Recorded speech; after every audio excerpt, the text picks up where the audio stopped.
Good afternoon, everyone. Good afternoon, Mama Vic.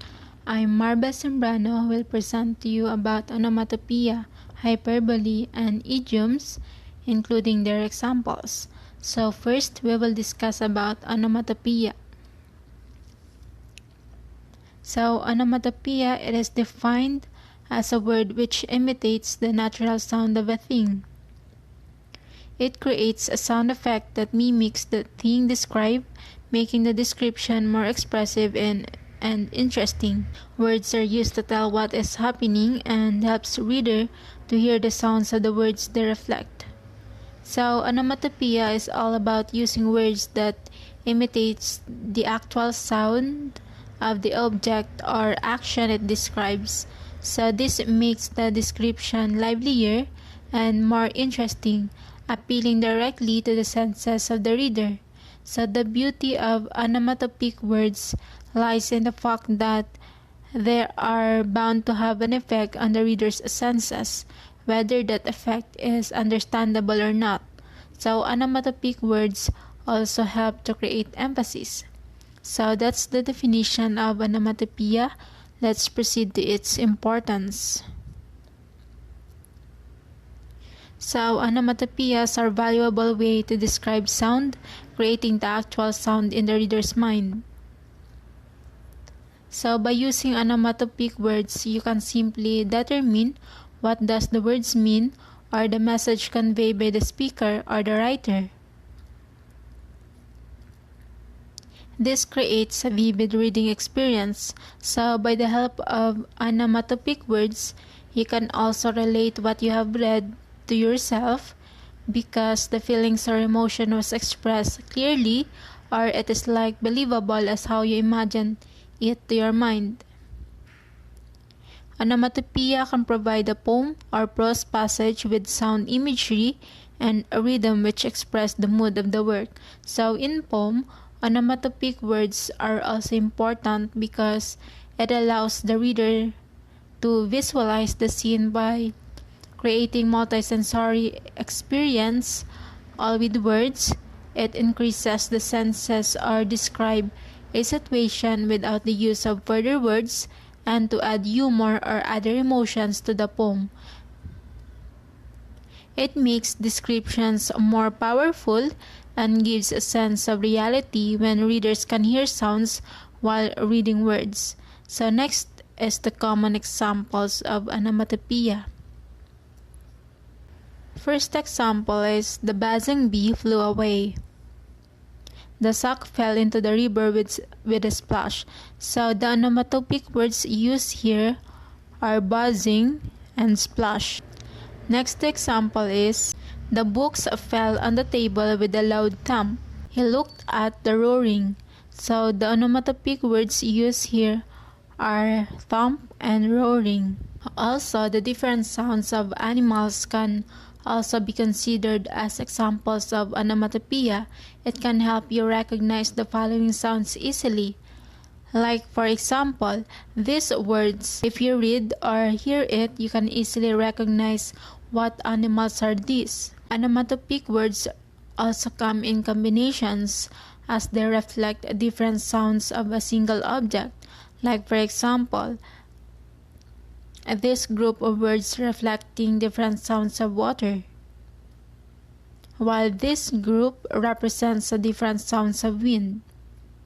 So we are done about onomatopoeia. Let's proceed to the hyperbole.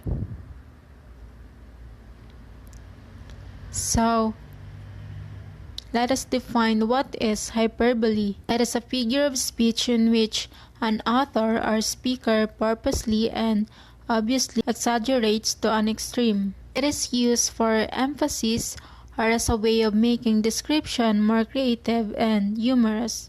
So it is important to note that hyperbole is not meant to be taken literally because the readers also knows it is an exaggeration. It grabs the reader's attention and makes the literary work memorable for a long time. So next is the common examples of hyperbole. So first is the suitcase weigh a ton. So in this example, it doesn't mean that the suitcase literally weighs a ton. The speaker only used it to emphasize that the suitcase feels massive. She's going to die of embarrassment. In this example, it doesn't mean that the girl is going to get sick or that her heart will stop due to embarrassment. Instead, the hyperbole here was used to emphasize just how embarrassed she's going to feel. Spring break will never come. So in this example, it is like, I haven't seen you in a million years. It serves to emphasize how long a period of time feels. We use hyperbole here to communicate how things feel to us. Next is the importance of hyperbole. Hyperbole is often used in day-to-day speech. It uses exaggeration to emphasize a certain characteristic of something and especially how it feels. Hyperbole can be used to communicate all kinds of feelings and amuse or surprise people with the creativity of a description. So next is the examples of hyperbole in literature. So this example came from As I Walked Out One Evening. So after you read this poem, you will ask yourself, when will China and Africa meet? How can a river jump over a mountain? When will someone be intelligent enough to sing or evolved enough to walk the streets? Of course, none of these things will happen. The only thing it implies is that the author will love her forever. Auden used hyperbole here to emphasize the strength of his love. Next is the examples of hyperbole in pop culture. So first is, mints so strong they come in a metal box. So this example implies that the mint is so strong that they need to be contained in a metal box rather than paper or plastic packaging. Of course, it is not literally true, but emphasizes just how the strong mint is. So next example came from Blank Space of Taylor Swift. Boys only want love if it's torture. Taylor Swift here is not claiming that men want to be literally tortured in romantic relationships. She only used this hyperbole to claim that men prefer relationships that are difficult and dramatic. We are done about hyperbole. Let's proceed to the idioms. So an idiom is a figure of speech established by usage that has meaning not necessarily deductible from those of the individual words. Idioms are type of figurative language, which means they are not always meant to be taken literally. Idioms express a particular sentiment, but they do not literally mean what the individual words themselves mean. So, idioms is very important. It helps us say many things with just a few words. It helps us enrich our language. They are satisfying to listen and make conversation less monotonous and more funny. It is often used by native speakers, so if you want to sound like one, you should start using them. So next is the examples of idioms. So first is,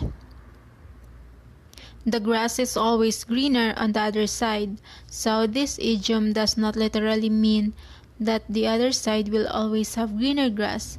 It means that the people think the other person or someone in a different situation that is better or easier than they do. Next is, beauty is in the eye of the beholder. So this saying was originated from Margaret Wolfe Hungerford, 1878. It means that what looks beautiful to one person may not look beautiful to another. Don't count your chickens before they hatch. This is from Samuel Butler, poem 1963. So this means that do not count on something before it has come to be. No crying over spilt milk. So it is like, do not be upset about something that cannot be changed, or don't be upset about something that is not a big deal.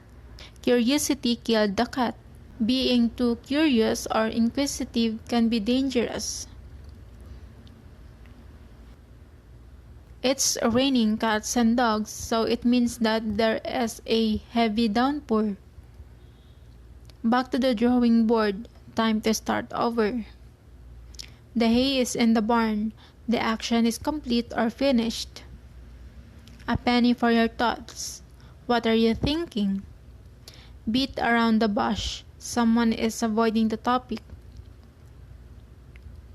So idioms are not always grammatical. This is a life and death situation. Idioms are not complete thoughts. Like for example, beat around the bush. Since idioms are out of popular usage, they are not always logical and they don't always follow traditional grammar patterns.